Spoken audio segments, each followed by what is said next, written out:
And just when I gave my part one, and then before the part two, I conceived. So when I gave the part two exam, I was not aware, I was having a lot of coffee, and for 2 days I gave that NBD part two.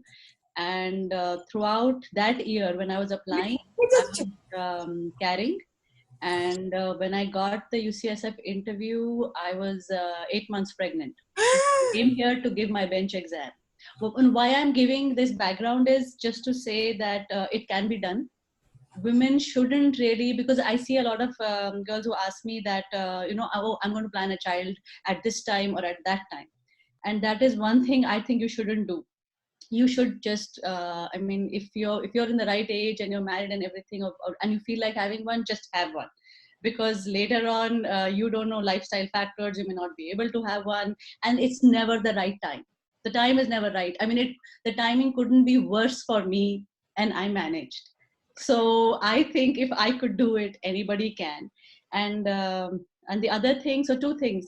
I prepared for the bench exam for about 2 months. Every day I used to do two preps, not more than that, because that will exhaust you. And but it is doable. I used to sit down every day, and the flight, when I took the flight from New York to come for the bench exam, the next day my feet were really swollen, because that's what happens to pregnant women in the third trimester. And I couldn't even fit into the shoes that I had got for my interview. So I had to wear slip-ons. But and I had a lot of questions on my mind that even during the interview, if I'm carrying, they may think, why should we take this person in? How is she going to manage? She's just going to deliver a child. But people here are not biased at all. These are very personal questions. I was not even asked that question in the interview. And imagine, I was 8 months pregnant, so it was very, very visible. But no, they didn't. They only focused on the dental part. And during the bench exam also, yes, I had to get up many times for the toilet break, and it's difficult to bend, and all that happened. But it's doable. That's the best part. And I'm honestly telling you, I was not in practice. I graduated in 2000, 20 years ago, and I was not in practice. Public health does not make, we don't do aesthetic dentistry, we don't do crowns and bridges, we don't do anything like that. And if I could practice after 20 years, pass both the exams and do the bench exam, I think it's just a state of mind. It's a mindset. You decide to do something, and you can just, it's doable. Right. I mean, this is So just what. Yasmin, so what made you do DDS? Why did you decide to come to US and do DDS? Yeah, so my husband was in New York University, and I worked in New York for a few years after doing health policy as a policy analyst. But and I had to go back because I was in the visa process. So I didn't want to be here because you can't work if your green card is in process. So I went back home and I was working in India. And when I came back after that, when I got my green card, I was applying. You apply to a lot of jobs. It's not easy. Everybody says, "Oh, let me just do an MPH. It's the easy way out." But I applied to a lot of jobs. It's very difficult to come back into the workforce once you've been out of it. Your experience from India doesn't really matter to anyone. And I got a few interviews, but couldn't really get a job at that point in time. And it was very frustrating because you put in all these years of the education and work, and you're just not.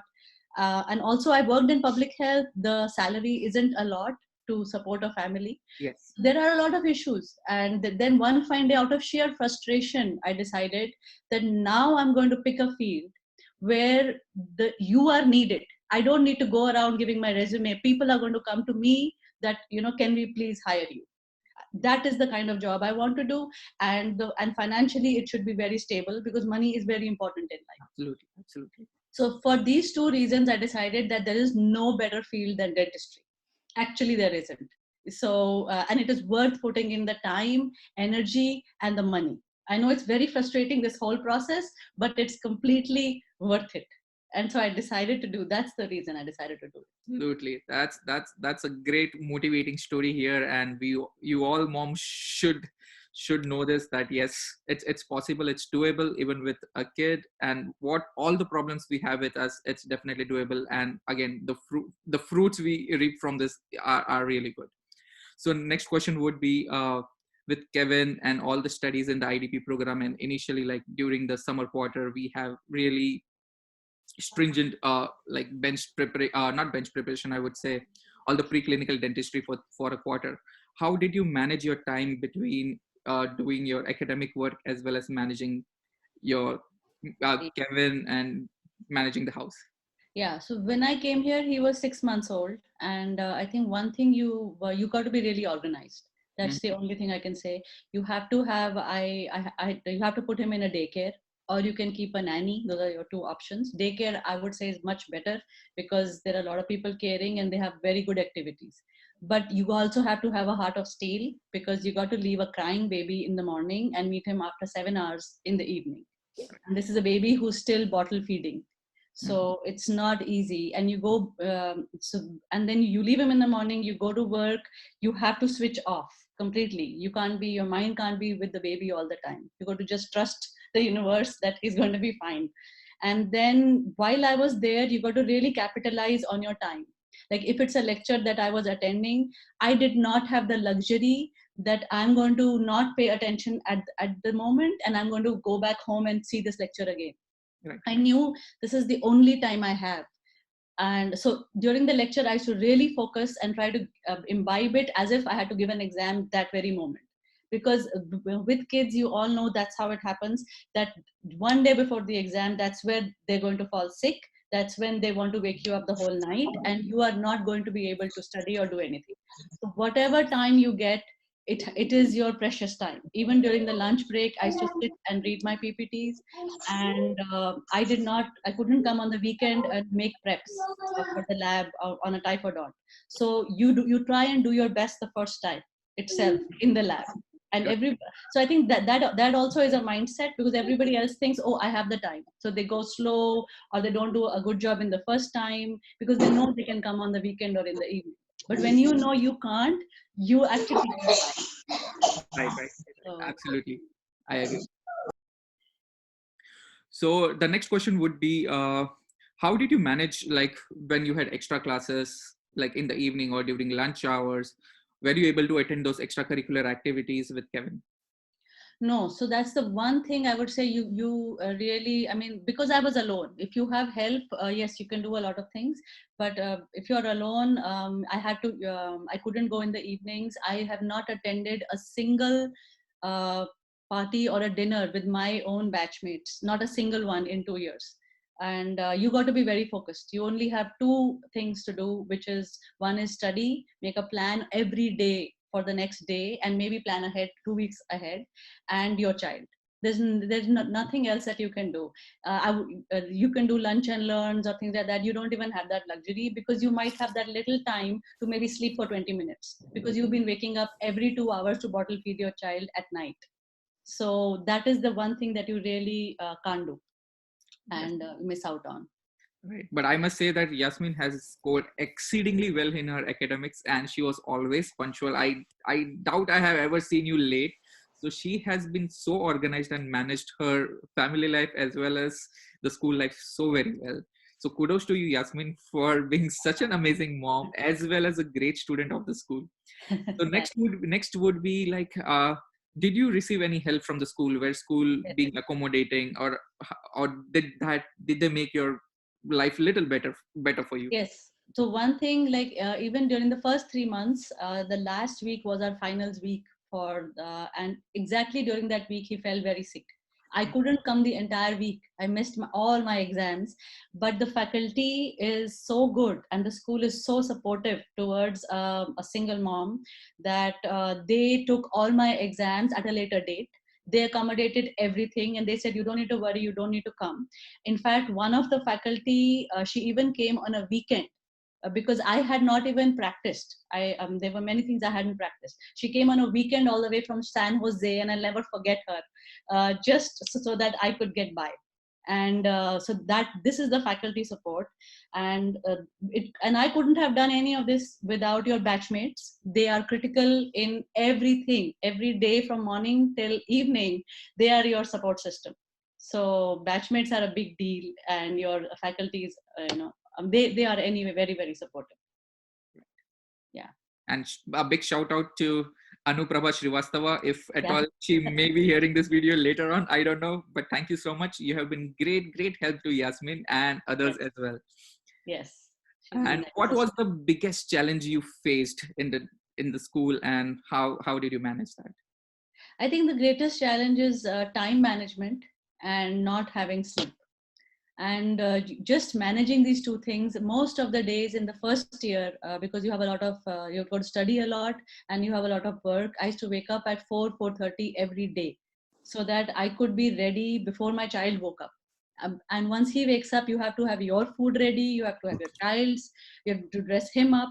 So it's really, by the time you reach school at 8 o'clock, you've been up since 4 and you've been working continuously, and then you have to sit and focus. So caffeine takes you through. So time management would be one, and to really, you have to really be organized. Like everything in my house is at a set place. I make sure that, and I work like a machine, and you don't really get distracted. You don't get into any kind of issues going on in the school, or who did this to what, and your relatives. You got to be really focused, and you have to keep yourself motivated. There are times you're going to sit and say, "Oh, I can't do this. I really can't." I've sat down at 3 a.m. at night and started crying because he's not letting me sleep. I've been up all day and I have an important exam tomorrow. How am I going to get through this? There is no way you can, but you somehow do. So I think that's been a challenge. Yes. Right. That's true. So now I'll be opening up the questions to the audience. So kindly use the chat function below and I'll call you out. Either I can read your question or you can unmute your mic and ask question to Yasmin directly. So the first question we have from Radhika Bakshi. Do you want to unmute your mic and talk? Yeah, sure. It's a very motivating journey, Dr. Grewal, Thank you. and thank you for sharing it with us. One question was, you have actually covered all the points that I had in my mind. So, I mean, I cannot imagine working on low sleep, and it takes a lot without any support, like you said, from home. So Yeah. you were just on your own. My question was, were there other women in the batch in a similar situation like yours? And Yes, actually, there are other amazing women in our batch, because I had two other batchmates who had also just delivered a child, and their babies were about 2 or 3 months old. oh, But one of them, you will not believe, we had our lab work for the first 3 months. She was carrying, and that was her last trimester. On the last day, she was 9 months pregnant. She gave her endo exam and went and delivered a child the next day.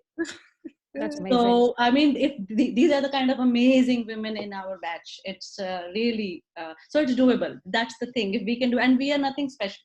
It's just that we have the motivation that, I think the one thing important in life is you shouldn't have a plan B. This is the only thing. It's a do or die. You either do it or you're not doing anything else. That's what gets you through, I think. True, Yes. and I mean, I should also appreciate the school, like you said, the faculty, who they really accommodated your other life, and just didn't see you like students and then compare. So that's No. also a big thing. Yes, I think that's one thing people shouldn't be afraid of, that, oh, what am I going to do? I'm going to be alone. Because a child falls sick in the daycare also, and you have to go and pick him up within 45 minutes if the child is vomiting, has diarrhea, or has fever. True. So, and you may be at that point in time working on a patient, and you may be in the clinic, and what are you going to do? So, I mean, I've had such times too. You just have to tell your faculty they are amazing. They take care of your patients. Your batchmates take care of so many things, and they just tell you, no, you know what, just go and take care of your child. So there is a support system working. That's awesome. Yeah. Yeah, and it's not just about UCSF. I believe all the schools, I think different schools, they are quite accommodating with what all your requests. We have, I think, even pumping room in our school, right? A separate. I'm not sure about other schools, but we have that. And again, if you're late or something, I know my friend who sometimes comes like 15 to 20 minutes late, and with managing kids and everything, so they are quite accommodating with that. Yeah, they don't really treat you as if, oh, you're a student and they scold you and why were you, and I don't want to hear any excuses. No, Hmm. it's, you are completely accountable for your own self. It's your patient, they're your requirements, they're your exams, And the best part about the work system here is that if, say, worst case scenario, you couldn't pass an exam, there's always another remediation process. You can give that exam at another time, and that patient can be managed, things can be done. But then you also in the back of your mind have to have a list. Okay, I need to, because at the end of the day you need to accomplish them, they're your requirements. So you need to make sure that the child is healthy, I'm healthy. Yeah. And the other thing, big thing I would say, was a big challenge was taking care of your own health, because that is something you don't get time for. You would love to go to the gym, go for a walk, have healthy food. How are you going to do all that? That is another thing that is a big challenge. Yeah. They're all very valid points, and something to just organize your life around. Yes, your life completely revolves around that, the child, completely. I mean, there is no, you don't have a life for 2 years. Assume that. But I must say, okay, on the positive note, looking back, I thought, oh, how am I going to do this because with this child? And now I feel I couldn't have done it without him, Wow. because they are such motivators. I mean, at the end of the day, you have a very frustrating day. You've done a procedure for the first time. Somebody was not the difficult patient, a lot happening. You're stressed, but you come back home, you see that child's face. Even if you haven't haven't slept all night, you've been, the day hasn't been good. That child's face, you see it, and everything goes. You are motivated for the next day, and you have it in you that, what, for nobody else, for this child, I'm going to do this because I'm giving him a better tomorrow. And these are not just words, you actually have these feelings. And he took me through. These 2 years would not be possible without my child. So that's another way of looking at it, I think. Yes, I think many moms over here, they can relate to this. My kid was I think 1 year old when I started preparing for the boards. And I know, I mean, at the end of the day, I couldn't even get 2 hours after all the cleaning, cooking, and taking care of, she was feeding. I was nursing that time. So, yes, this child, even, when you look at the face, they do motivate you. That's Yes. true. Yes. Thank you for answering my question, Dr. Gurel. Thank you. Thank you for asking, Radhika. Okay, so we have next question from Shamila. Do you want to unmute your mic and talk to Yasmin directly? Okay, I can ask your question. So Shamila says, I'm a mom of 2 elementary kids. I have a question for Yasmin. How is the living cost in California with kids? I mean, apartments and etc. Yeah, so the living cost, I would say, is a lot. I mean, California, I don't know. SF, at least San Francisco, was very, very expensive. Though I'm living in campus housing, university housing, which is the most affordable thing here, at least for me with a child, because you want to look for a place which is safe, that doesn't have crime, and that has a good school, if you're looking for an elementary school or a daycare nearby. And the other thing was that the daycare was as expensive as my rent. So my monthly rent for a 2 bedroom here is $2,600, and his daycare was exactly the same, 2,600. So you had to plan in your loan when you're taking it that my monthly, I'm giving at least $6,000 just for this. But if your children are in elementary school, then the schools, there are public schools here, may not be as expensive, but living costs are. So you got to factor that in when you're taking a loan. Okay, so I hope she answered your question. Do we have any more questions? Anyone can use the chat function or unmute your mic. You can ask Yasmin anything you may have. So we have one more question coming up from Renuma Khan. Do you want to talk to Yasmin directly? Okay, I'll ask her question. So how do you manage to practice for bench test exam? I cannot even sit while my daughter is awake. Could you please explain in details how did you manage? Yeah, so I think fortunately or unfortunately, I was carrying at that time. I was about 6 months pregnant. So I didn't have a child playing around me, which can be very difficult and very dangerous also, because you have the bench prep setup.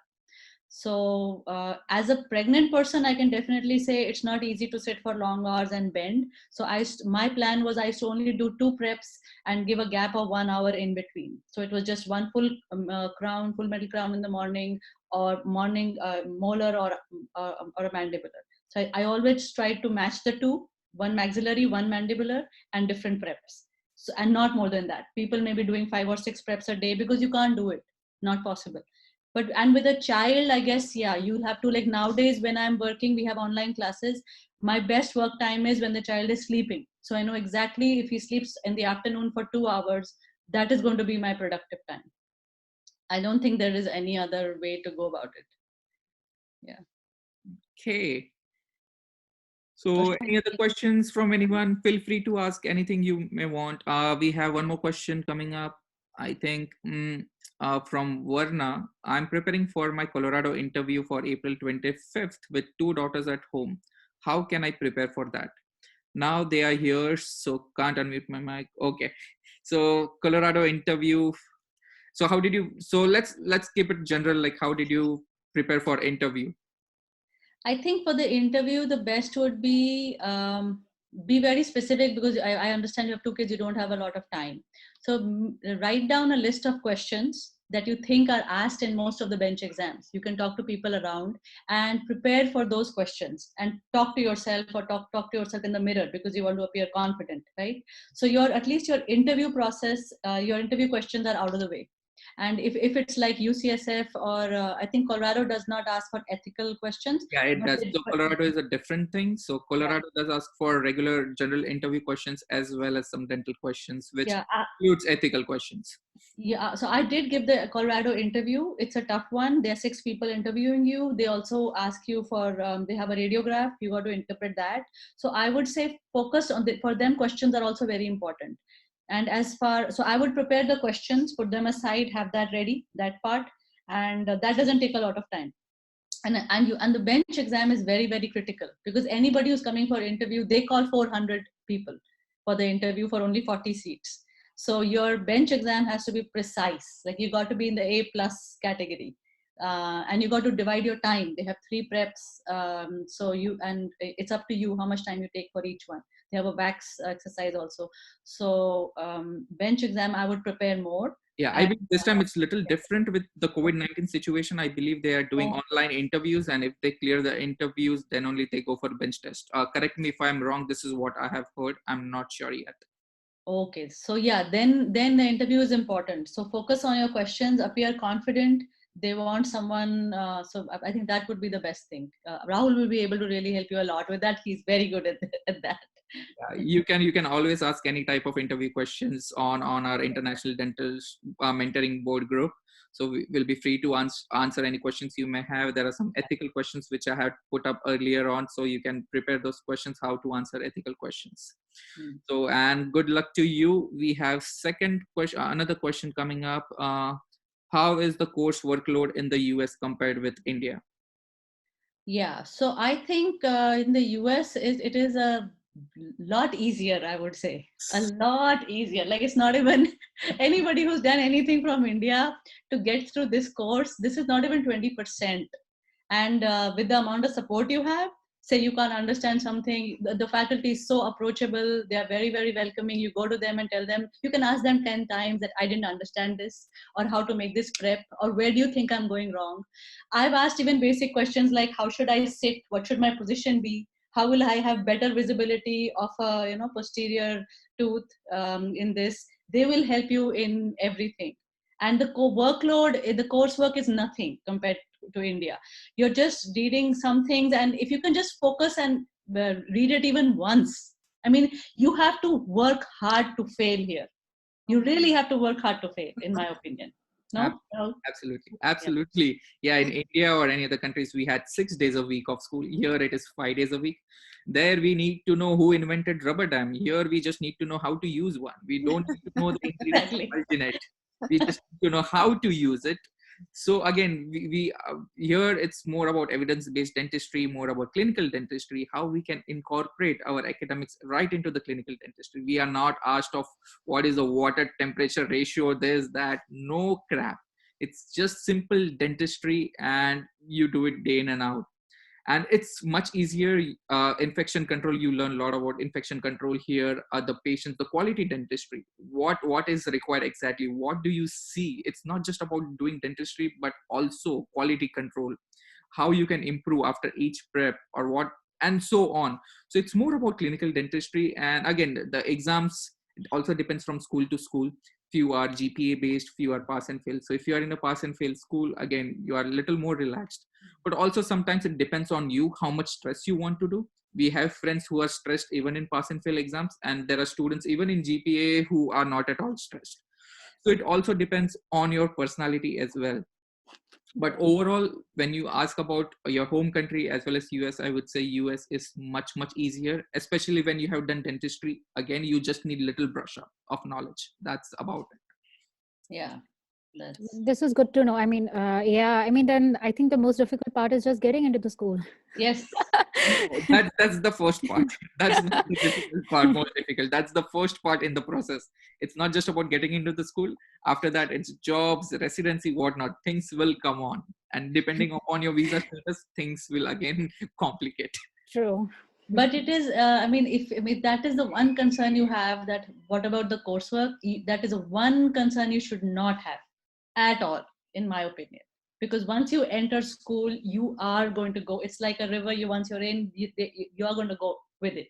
So you're going to come out. You're going to graduate easily. The before and the after is what is tougher. Right. So we have another question. How many days a break do the colleges give us as maternity leave? Does it vary with the college?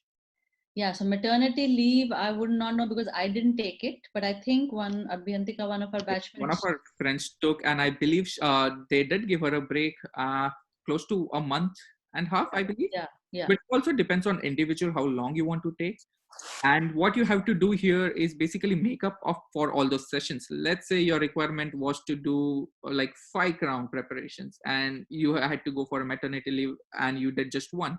So after that, you just have to make up for additional 4 in your spare time and then do it. If you miss any clinical time, you may have to make up for your additional chair time. So again, it depends from school to school how they take it.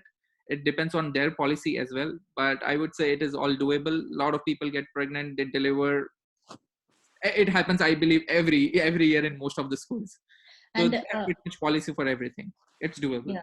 And I think because she had to make up a lot of things, a lot was happening. But individually, you can go to your faculty and you can have your personal time with them. Their schedule is flexible exactly for situations and people like this. They will find time for you to give that competency exam somehow and get you through. Yes. Yes. That's So the regular 2 years, they do not get stretched. I mean, your passing out does not get deferred because of these breaks. if you complete your requirements, no. But No. if you don't, then yes. Okay, thank you. So next question we have, did you ever feel like you were lagging behind in the practical coursework, especially since you were out of touch from dentistry for a while? Yes. Oh, I was always lagging behind, not because of, for many things, mainly because of the child, because I didn't have time to practice, and we had deadlines for everything. And most of the time, I don't think I've been able to meet those deadlines, at least in the lab work. In the clinical part, I was much better because the other thing, the strategy I used is I didn't wait for things to happen. I knew, okay, if I have a patient and I have to give my competency exam, just go ahead, and take it. I mean, what is the worst that would happen? I mean, you wouldn't pass and you'll have to give it again. And honestly, I've completed all my competency exams. I have not had to repeat even one of them.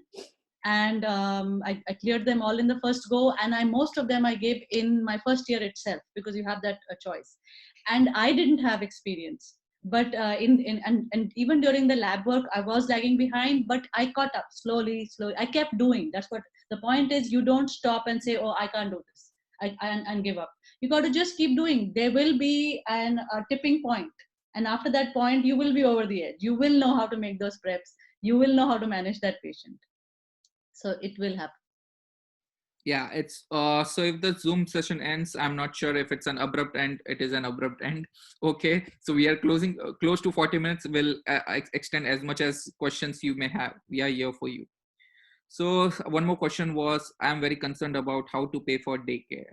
Now that's that's a, Yeah. it depends It's on a very location you are at. That is a very valid concern. One of the best solutions to that is if you can get someone from home, because that is somebody whom you'll be able to trust. Because even if you keep a nanny, you'll have to put cameras, and I really wouldn't trust my young child with a nanny all day, because I as a mother also get frustrated, irritated, angry with the child. The nanny is definitely going to. At least in a daycare, there are many different people, but daycare is extremely expensive. So best option is a partner or grandparents if they can come, because that will save you hundreds of thousands of dollars. But the other thing is, yeah, you got to see, because these were issues that arose over here. The grandparents, your parents can have medical issues. So you got to cater for that. If they fall sick and you have to then be taking care of them and taking them to the hospital, healthcare again in the US is very expensive. So you need a grandparent in an ideal situation who doesn't have a lot of medical conditions, is fit, is okay with remaining alone home all day with a child. And a child takes up a lot of energy, and it's not easy to look after the child. So ideally two grandparents, because then they have company, and they got to take care of themselves, make their own food and everything, and they're not relying on you, because you're out all day, you come back tired, and you really basically have no energy to do anything else. So but that's the only way cost saving. Otherwise daycare is expensive, nanny is also expensive. Right. I have a similar question, and I want to rush because I don't know it will Yes, be yes. cut off. Right. And so you mentioned on campus housing. My question is, do all schools have these kind of subsidized housing available, or it was just UCSF? It depends from school to school. Not all schools have those subsidized housing. Because 2,600 for you for a city like San Francisco is like amazing. Yeah, Yes. that is. So UCSF has, but the same University of Pacific, they do not have any house accommodation. So students have to find their own. So it depends from school to school. So when you interview and when you have decision making, when you have multiple acceptances, that's the time you need to look at all these things. Like, do we have housing facilities available? How much expensive the city will be? So all these things will come into play when you are deciding which school to go into. Okay, Yeah. thank you. I Um, think, Yeah, there was a similar question, and yeah, so Varna asked that, do you think if you're a mom that might affect the decision for selection after the interview? And I want to club in with another, like if you're pregnant at the time of the interview, should you mention, if you're not, showing, do you think when they ask you in the question, tell me about yourself, do you think you should mention like we are expecting an addition in the family? This question should be should this answer be there, because it can go both ways. It can either undermine your standing as a student, or it can just lead to more questions.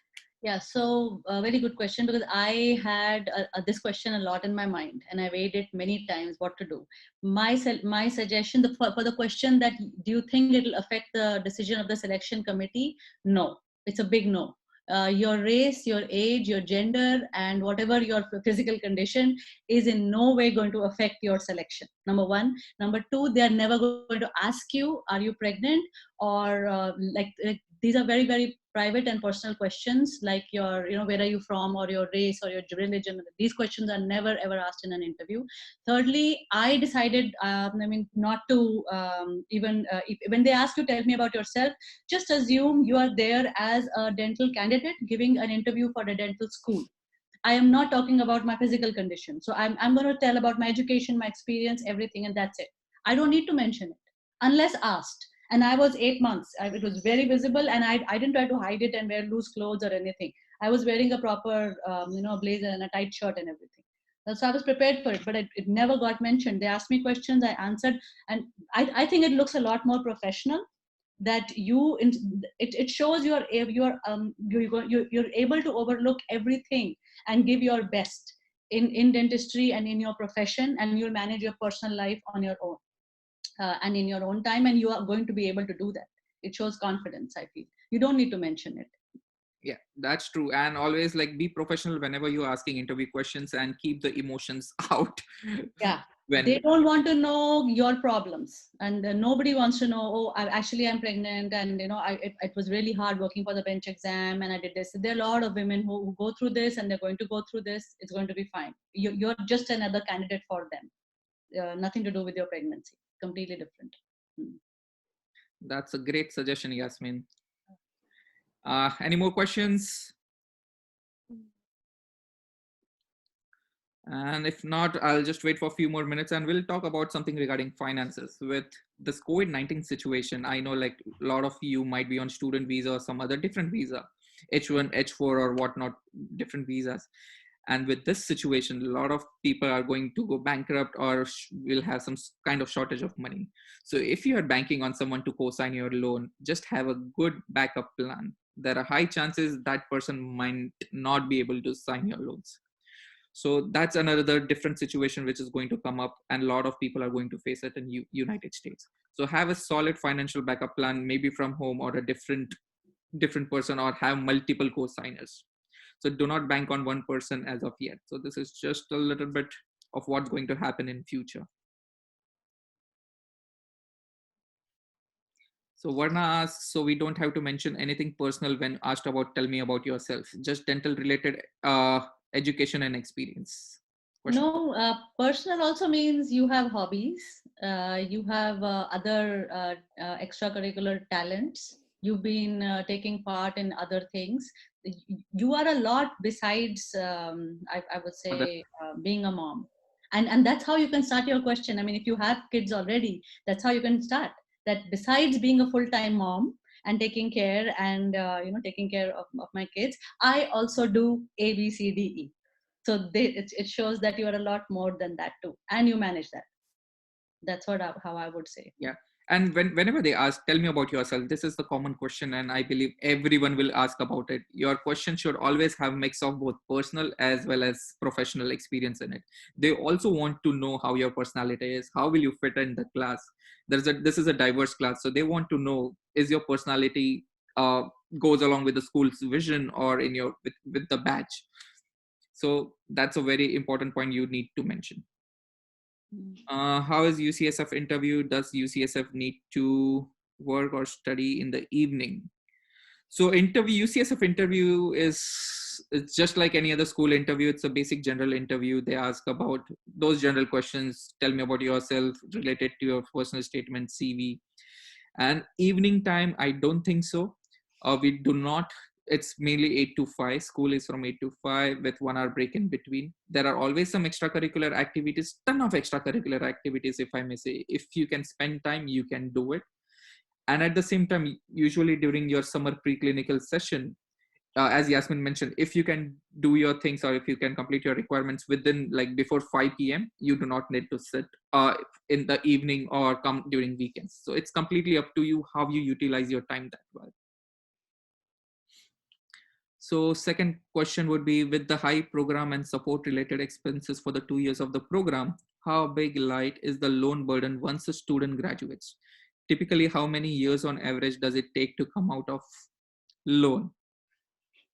So again, it also depends on individual how you stay. So if in the 2 years of program, when you get the loan, if you say, oh, this is the loan money, I got the money to myself and I'm going to splurge it on all the new expenses, cars, shoes, shopping, bags, whatnot.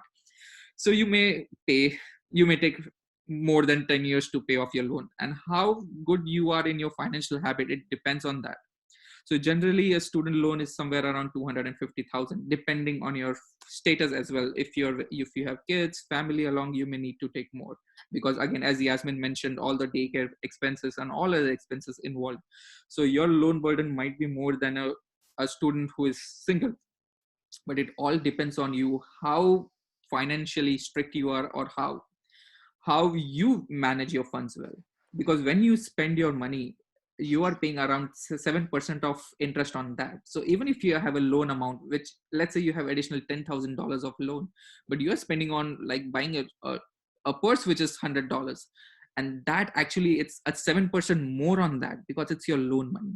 So according to me, even after graduation, you should buy just a second-hand Honda car for a few years, get your loan burden down, invest your money in other things, and that's how you can pay your loan quickly. It is payable, and I would say within 10 years. But again, it depends from loan to loan, private loans, federal loans, if you want to do income-based payments, a lot of different things. But overall, I would say is just be strict with your spending habits so you can get off the loan quick as possible. So next is, how much is the rough on-campus accommodation per person? So I'm staying in a shared housing where I have my personal bedroom, shared house, shared kitchen. It's an UCSF, again, San Francisco cost, and I'm paying typically around $1,200 a month. Yasmin, how much are you paying for your? But I have a 2-bedroom. That's about 2,600. And but there's a 1-bedroom also available if you want to live independently and not in a shared accommodation. I think that's about 1,600 to 2,000. Yeah, so your cost will range from 1,200 to 2,000, 2,500, depending how you're going to stay. And again, it depends on campus to campus. San Francisco being one of the most expensive cities, accommodation is higher compared to other schools, which might be lower. If you go to Alabama school or somewhere in Michigan, Minnesota, the accommodation will be quite lower. Do students commute from the East Bay? Oh yes, we have mothers commute right from Danville. So they commute, like, and people have families, they commute, they use public transport. They commute close to like an hour and a half daily, like coming and going. So they spend close to 3 hours in commute. And when I talk to them, how do you manage your study time and everything? So they just get when they say, it's like that's their personal time. So they watch the Netflix shows or they want to study. It's during the commute of 1.5 hours. That's when they study. So yeah, it's doable, it's manageable, it's difficult, but yes, people do it.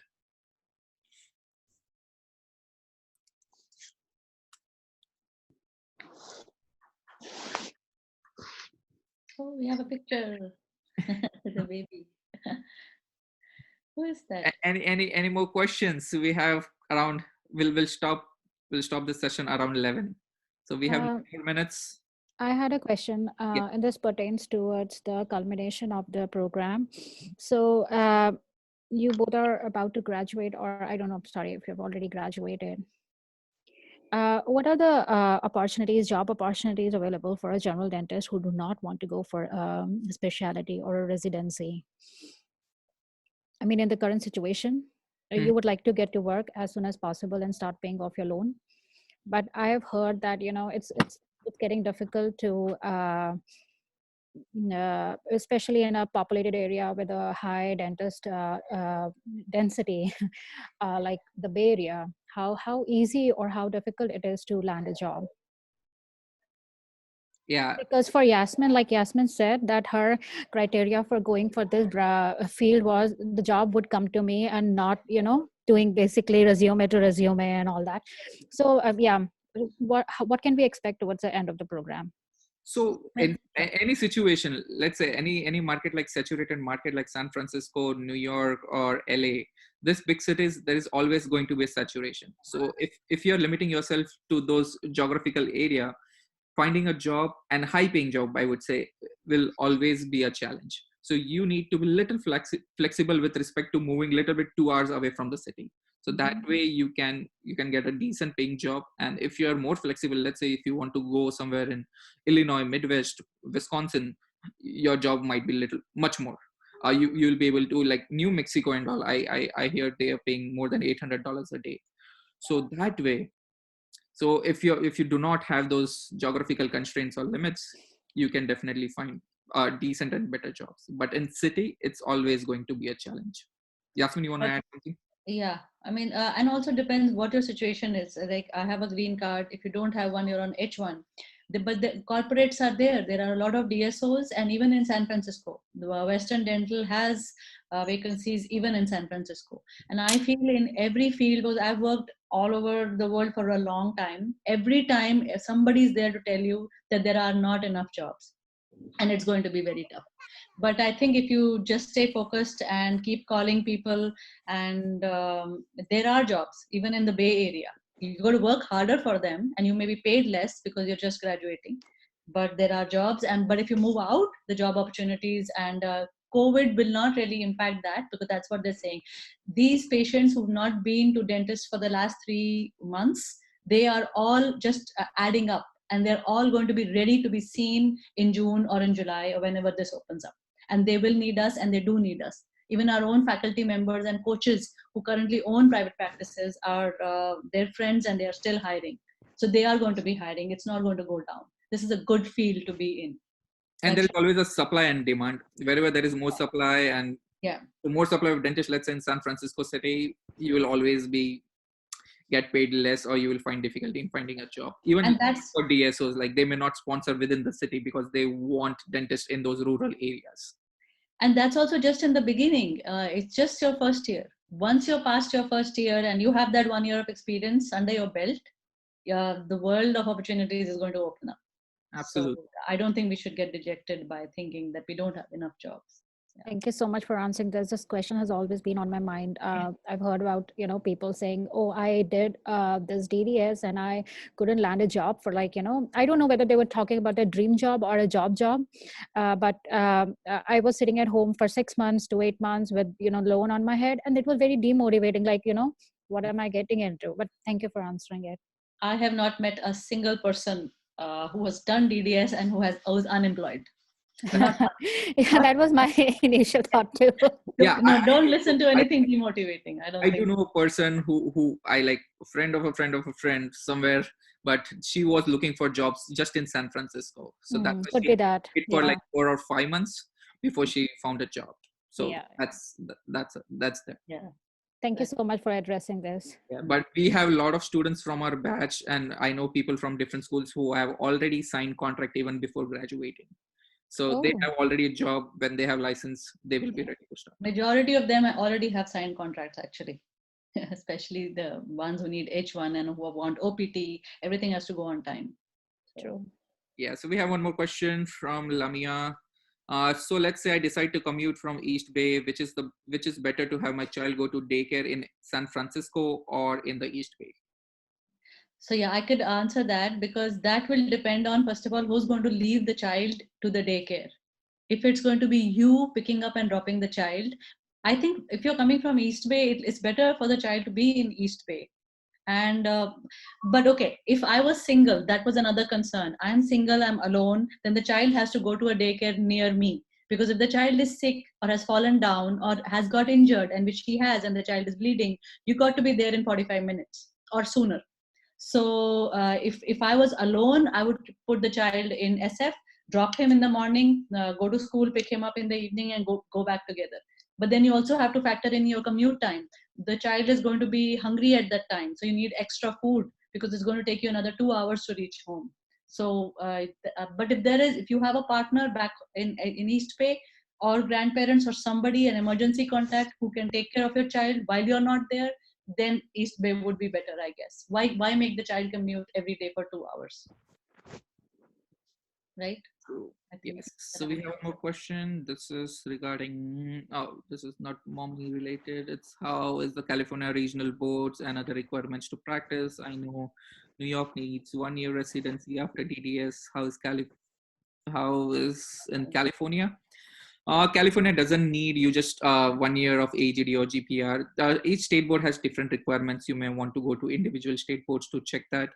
But yeah, I can say like California just needs rep to be clear, and you'll be able to practice. You don't need additional 1 year of any AGD or GPR.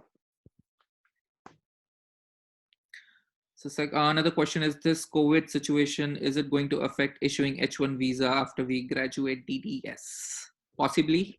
It all depends. Again, same demand and supply rule. So if you're willing to relocate to rural areas, they will sponsor your H1B visa. So don't worry about that.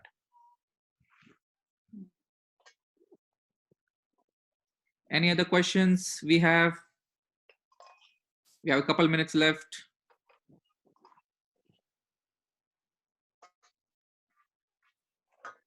I'll be just waiting for a minute if there is any question coming out, if at all.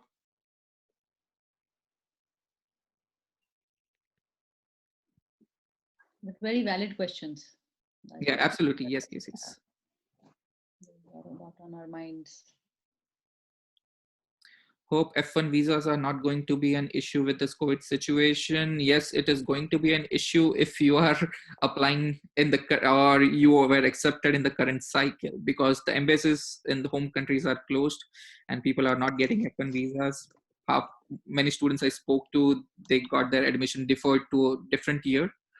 And this might be good for people who have residencies or green card, because all those F1 visas, they are not going to be able to start their program in June. So they will call all the people on waitlist. They are going to call out all on those green card and residents who can begin the program quickly without the paperwork. So they may call them. So that's the thing. But next year, hope the situation will improve and it will be better. So don't worry regarding that if you are in the application phase this year. One more thing, I think they might help you defer for 1 year. Yes. I know a few cases, and because you got admitted, you can defer it. Okay, this year I wasn't able to get a visa or something, and next year I want to join. Yeah, they are doing that. This might be a few schools are doing that if you are not able to come. Okay, so I believe that's about it. Last call for any questions. If not, then we may say thank you to Yasmin so much. Thank you so much for spending the time. Thank you, Dr. Yasmin. Thank you to all of you. It was really nice talking to you all. Thank you. And Rahul especially. Thank you for having me. Yeah, by staying with mothers all around. I have like kids right from the prenatal to young adults. Yes. So and you're going to be a pediatric dentist. Yeah. I know what mothers go through, and I understand that this topic has not been raised in other like public platforms like Facebook. So I wanted to bring this out to help all the mothers. Like, this is possible, this can be done, and I believe you all will be a great student. Thank you so much, Yasmin. Thank you, Rahul, and all of you. Stay safe. Okay, bye everyone. Bye. And if you have any questions, if you want to reach out, again, you can comment on the you can reach me out through Facebook. I can always relay the information to Yasmin and get back to you. Okay. Bye. Stay safe, everyone. See you next time. Bye.